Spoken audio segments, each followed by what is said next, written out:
कुछ और है। तो जीत का इरादा लिए बसपा इस बार चुनावी मैदान में यानी उपचुनाव के दंगल में नजर आ रही है। अब बसपा किस तरीके से अपना दमखम दिखाती है, बसपा किस प्रकार से अपना खेल, अपनी रणनीति करती है, रणनीति रचती है, ये देखने वाली बात होगी, क्योंकि इस बार सबकी निगाहें बसपा पर जरूर टिकी हुई है।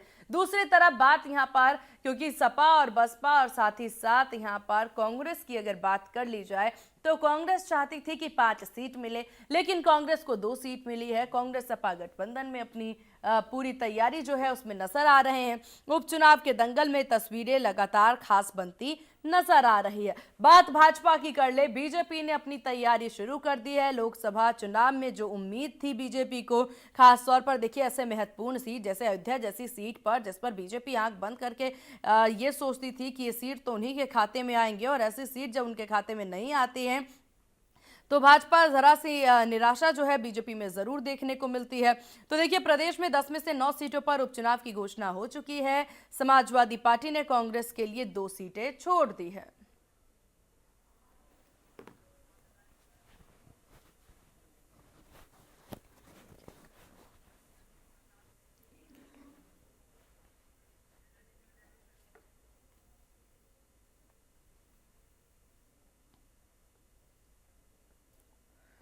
तो उपचुनाव के दंगल में अब देखिए किसका मंगल होगा, यहाँ ये एक बड़ा सवाल उत्पन्न होता जरूर नजर आ रहा है। समाजवादी पार्टी ने कांग्रेस के लिए 2 सीटें छोड़ दी है, जिससे कांग्रेस नाखुश जरूर नजर आ रही है, लेकिन इसके पीछे की वजह यह है कि दोनों सीटों पर बीजेपी अन्य पार्टियों से ज्यादा मजबूत है। गाजियाबाद से कांग्रेस लगातार 4 चुनाव में हारी है, और कुछ ऐसा ही हाल अलीगढ़ की खैर सीट पर भी है, जहां कांग्रेस लगातार 5 बार हारी है। यूपी कांग्रेस अध्यक्ष अजय राय का कहना है कि उन्हें सीट शेयरिंग की कोई जानकारी नहीं है। सपा की ओर से छोड़ी गई 2 सीट पर कांग्रेस की स्थिति भी अगर समझते हैं तो देखिए यूपी कांग्रेस अध्यक्ष अजय राय ने इस पर क्या कहा है। यूपी में उपचुनाव वाली 10 सीटों में से 5 सीटों का प्रस्ताव बनाकर केंद्रीय नेतृत्व ने सौंपा था। सपा ने कांग्रेस को कितनी सीटें दी हैं मेरी जानकारी में नहीं है। केंद्रीय नेतृत्व का जो निर्देश होगा पालन किया जाएगा।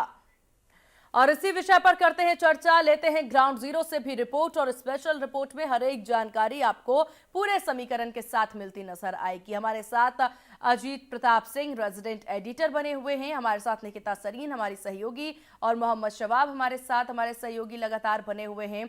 सबसे पहले अजीत जी आप ही से शुरुआत करते हैं, क्योंकि एक बार समीकरण समझे उसके बाद ग्राउंड जीरो से भी रिपोर्ट जरूर लेते नजर आएंगे, क्योंकि इस पूरे दंगल में जो तस्वीरें नजर आ रही है, सपा पूरी कोशिश में है, सपा उपचुनाव में इस बार उतर चुकी है और पूरी तैयारी में नजर आ रही है। बसपा माफ कीजिएगा, बसपा की बात कर रहे हैं। उसके बाद सपा और कांग्रेस की अगर बात कर ली जाए, सीट शेयरिंग को लेकर के कांग्रेस की उम्मीद से परे जो सीट उन्हें मिली है, अब उसके बाद भी हालांकि उनकी तैयारी अब जो भी हो देखने वाली बात होगी, लेकिन सपा की तैयारी जोरों शोरों से नजर आ रही है। इन सब के साथ भाजपा के लिए क्या कुछ बड़ी चुनौती है, इस पर भी नजर डालें। हर एक पार्टी को लेकर के क्या बैठता है समीकरण।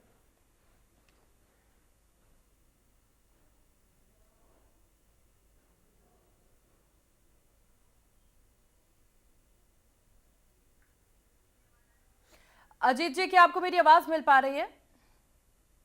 बिल्कुल आवाज आपकी मिल रही है। देखिए 9 सीटों पर उपचुनाव होना है, इसमें एक मिल्कीपुर का पेज फंस गया है, वो 13 नवंबर को यानी जो चुनाव आचार संहिता लगी उसके साथ नहीं हो पाएगा।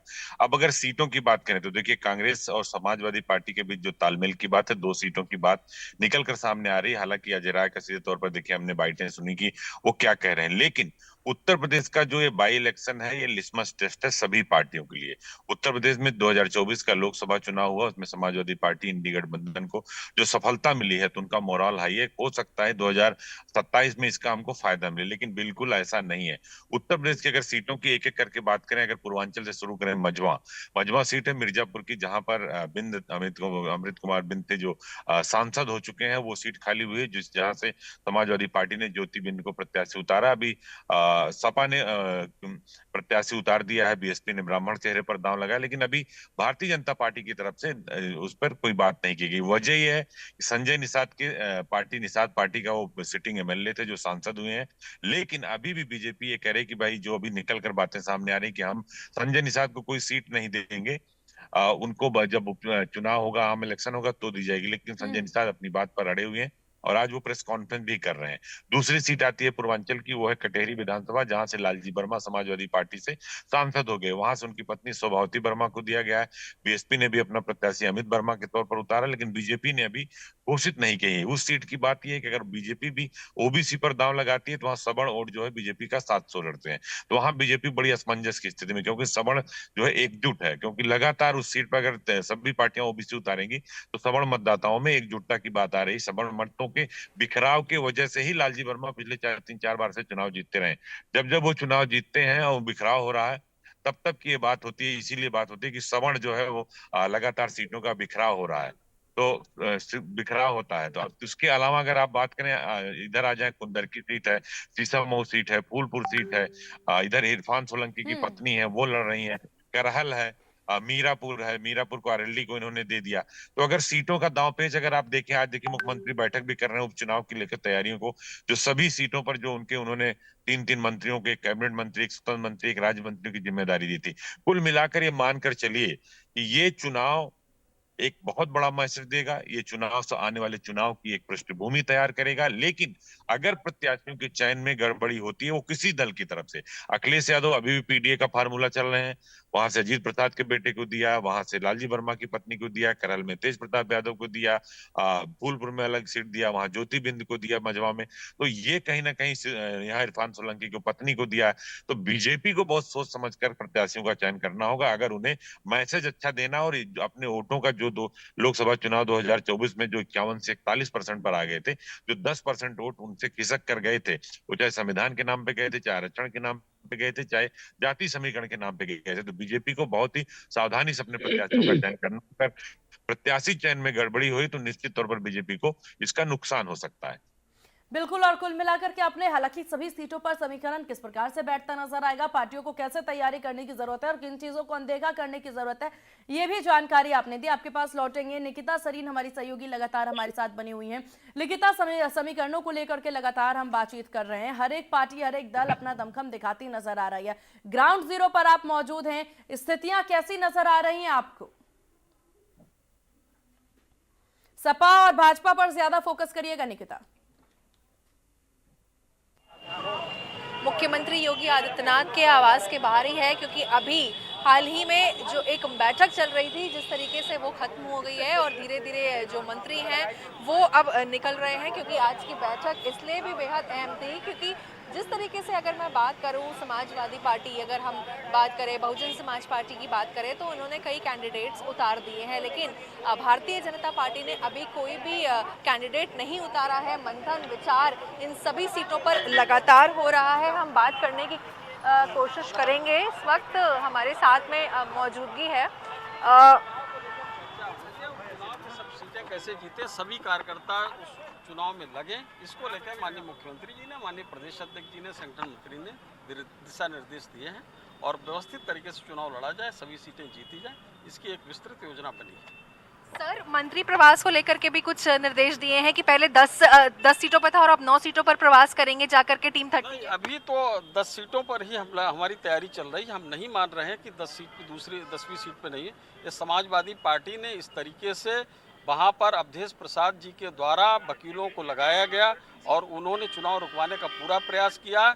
उनको चाहे वो तय कर लें कि उनको अभी हारना है या 2 महीने बाद हारना है, लेकिन मिल्कीपुर उनको हारना है और 10 की 10 सीटें हारेंगे समाजवादी। सर, मिल्कीपुर पर अखिलेश यादव लगातार कह रहे हैं भारतीय जनता पार्टी को वहाँ पे हार का डर है, इसलिए आप देख लीजिए, रिकॉर्ड में है, अवधेश प्रसाद जी के द्वारा वकालतनामा लगा के उनके 4 वकील वहाँ पर गए हैं, उनके नाम हैं, और उसके बाद भी झूठ बोल रहे हैं। मुझे तो ये समझ में नहीं आ रहा, इतना बड़ा झूठ ये किसको किसको बनाओगे। एक बार झूठ बोल चुके 2024 लोकसभा चुनाव में, अब झूठ चलने वाला नहीं।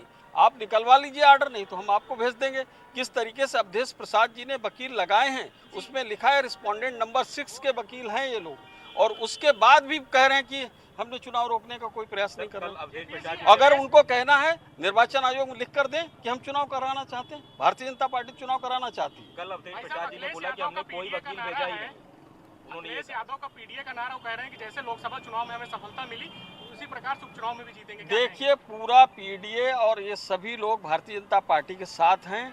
कोई उनके साथ नहीं, केवल ये झूठ के सहारे पर चुनाव जीते हैं, खटाखट स्कीम, और उन्होंने आरक्षण और संविधान इसके नैरेटिव एक बनाया है और उसके आधार पर जनता को बरगलाकर और छलावा करके चुनाव जीतने का काम किया। अब जनता समझ चुकी है। अब जिस तरीके से हरियाणा में जवाब मिला है, वहाँ भी तो जीते थे वो लोग, लेकिन उलट गया ना बाजी वहाँ पर। इसी तरीके से उत्तर प्रदेश में बाजी पलटने वाली है। धन्यवाद, नमस्कार। सर एक आखिरी सवाल, बस मुख्यमंत्री ने क्या दिशा निर्देश दिए हैं? मुख्यमंत्री जी ने सभी कार्यकर्ताओं को कहा है, सभी कार्यकर्ताओं को इकट्ठा करके एक एक कार्यकर्ताओं को चुनाव में लगाना है। ओके, तो देखिए सीमा, जिस तरीके से अभी बैठक खत्म हुई है और लगातार हम जेपीएस राठौर से भी बात करने की कोशिश कर रहे थे और उन्होंने साफ तौर पर कहा है कि जिस तरीके से यहाँ पर पूरा मंथन किया गया है, भारतीय जनता पार्टी ये मान के चल रही है कि सभी जो सीटें हैं वो पूरी तरीके से यहाँ पर अपने कब्जे में कैसे करें और साफ तौर पर लोकसभा चुनाव में जो गलतियाँ हुई उसको रिपीट ना करें। साथ ही साथ समाजवादी पार्टी की अगर मैं बात करूँ, हाल ही में उन्होंने 6 कैंडिडेट्स मैदान में उतार दिए थे।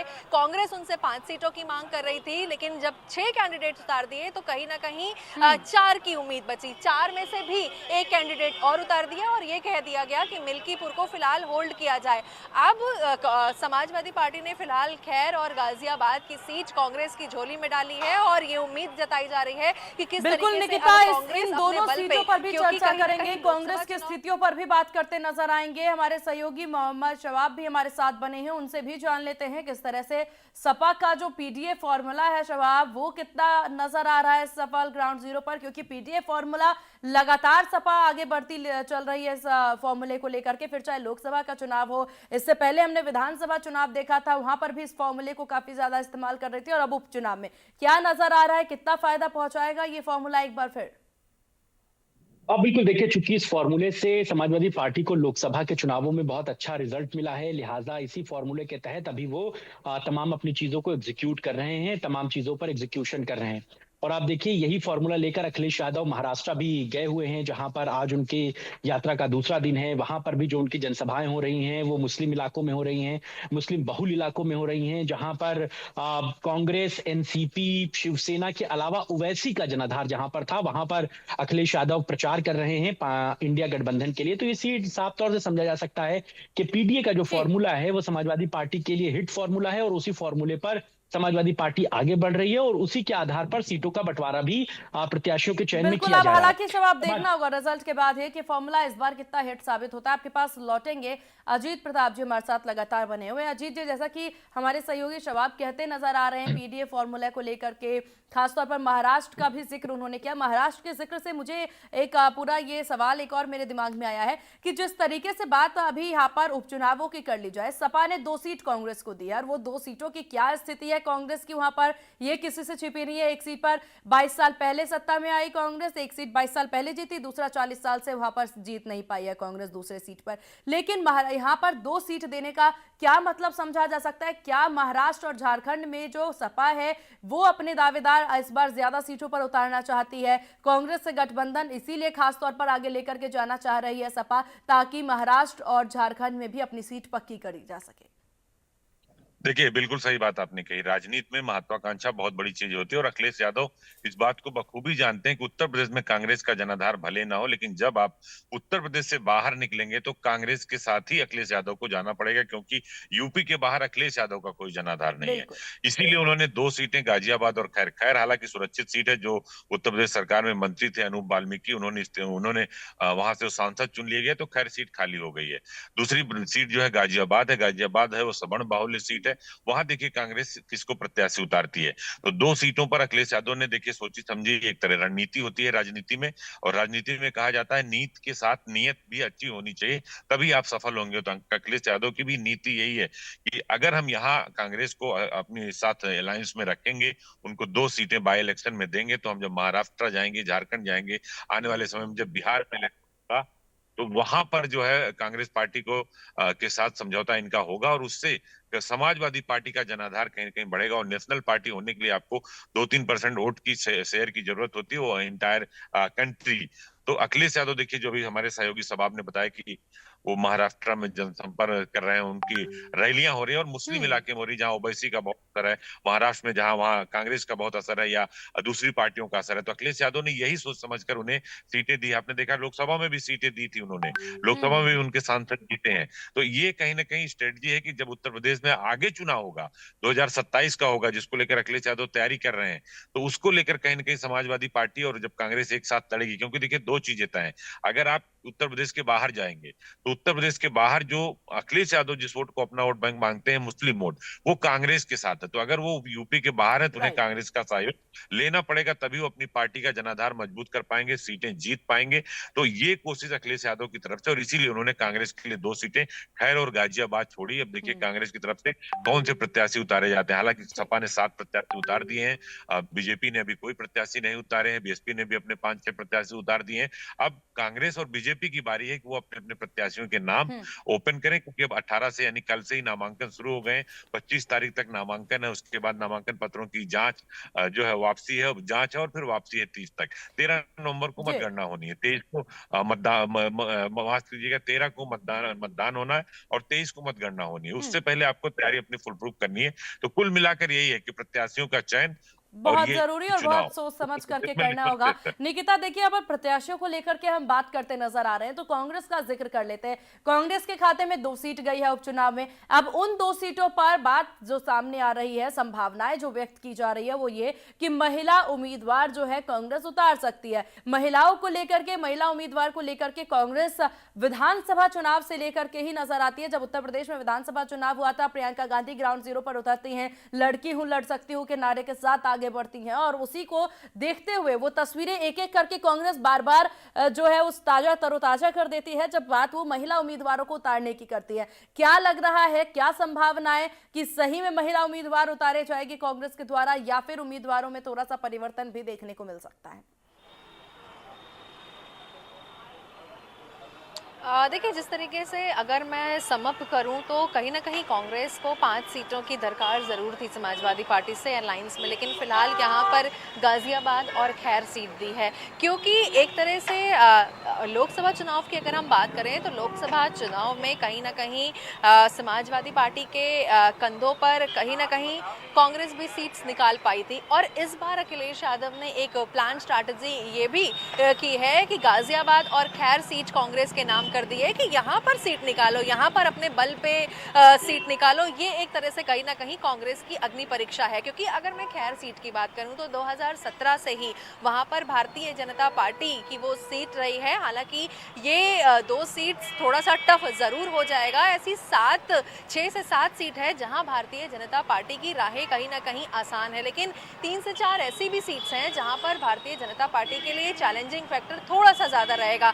रही बात प्रत्याशी की, तो कहीं ना कहीं ऐसा भी देखा जा रहा है कि कांग्रेस में भी एक ट्रम्प कार्ड के तौर पर यहाँ पर महिला प्रत्याशी को उतार सकती है। क्योंकि प्रियंका गांधी ने कांग्रेस की तरफ से एक नारा दिया था, लड़की हूँ लड़ सकती हूँ, लेकिन जब उन्होंने नारा दिया था, जिस वक्त उन्होंने नारा दिया था, उनका ये नारा बहुत ज्यादा काम नहीं आया था। बात रिजर्वेशंस की हुई और ये जिस तरीके से उनको नारा दिया गया और इस नारे को लेकर के जिस तरीके से कैबिनेट में मंत्री हैं दिनेश प्रताप, उन्होंने भी जिस तरीके से ट्वीट किया, उसको लेकर के भी बयानबाजी हुई, तो कहीं ना कहीं एक ट्रम्प कार्ड के तौर पर कुछ नए स्ट्रैटेजी समझा जा सकता है कि उतर सकती है। लेकिन फिलहाल अब देखने वाली कोशिश कर सकती है शबाब, क्योंकि गाजियाबाद सीट की बात निकिता करती नजर आ रही हैं और खैर की भी बात उन्होंने हालांकि की। गाजियाबाद सीट पर देखने को मिला था जब 2017 में सपा और कांग्रेस का गठबंधन था तो कांग्रेस के खाते में सीट गई। एक बार फिर से गठबंधन के तौर पर ही कांग्रेस इस बार उपचुनावों में अपना दमखम दिखाती नजर आएगी। तो गाजियाबाद सीट को लेकर के क्या समझा जा सकता है कि जो लक 2017 में काम किया था वो इस बार भी काम करता नजर आएगा क्या इस सीट पर? देखिए, उम्मीद पर दुनिया कायम है और गठबंधन में इन्हीं सारी चीजों को देख करके सीटों पर प्रत्याशियों का ऐलान किया जा रहा है। बहुत कंक्लूजन में अगर मैं आपको ये समझाऊं कि समाजवादी पार्टी ने जिन 7 सीटों पर अपने प्रत्याशियों के नामों का ऐलान कर दिया है, हालांकि मिल्कीपुर पर अवधेश प्रसाद के बेटे का नाम जरूर है, लेकिन उसकी बजाय भी कुंदरकी बचा हुआ है जहां पर सपा को अपना कैंडिडेट अनाउंस करना है। आप इन सारी सीटों पर अगर प्रत्याशियों के नामों को देखेंगे तो दो चीजें बहुत साफ निकल कर आती हैं। पहला ये, अखिलेश यादव पर जो परिवारवाद का आरोप लगता रहा है, अखिलेश यादव ने इन सीटों के भी प्रत्याशियों के नामों में उस चीज को अपने ऊपर समेटा है। अखिलेश यादव ने साफ तौर से कहा है कि अगर प्रत्याशी जिताऊ है और परिवार का है तो हमें इससे कोई गुरेज नहीं कि वो किसके परिवार का सदस्य है और वो क्या है। दूसरी चीज ये कि महिलाओं को इनमें बड़ी हिस्सेदारी दी गई है। आप सबसे पहले करहल देखिए, तेज प्रताप यादव मुलायम सिंह के परिवार के सदस्य हैं, अखिलेश यादव के भाई लगते हैं, उनको टिकट दिया गया। सीसा मऊ इरफान सोलंकी की पत्नी है, उनको टिकट दिया गया। आप जाएंगे कुंदर की माफ कीजिएगा, इसके बाद आप जाएंगे फूलपुर खाली जो है, जहां पर मुजतबा सिद्दीकी को टिकट दिया गया है। वो इंडिविजुअल कैंडिडेट है, उनका कोई भी पॉलिटिकली जुड़ाव नहीं है, वो इंडिविजुअल कैंडिडेट है। इसके अलावा कटेहरी में भी लालजी वर्मा की पत्नी को टिकट दिया गया है। इसके अलावा दूसरी जो सीटें हैं उन सभी जगहों पर जो प्रत्याशी थे जो जीतकर लोकसभा पहुंचे थे उनके ही परिवार को टिकट दिया गया है।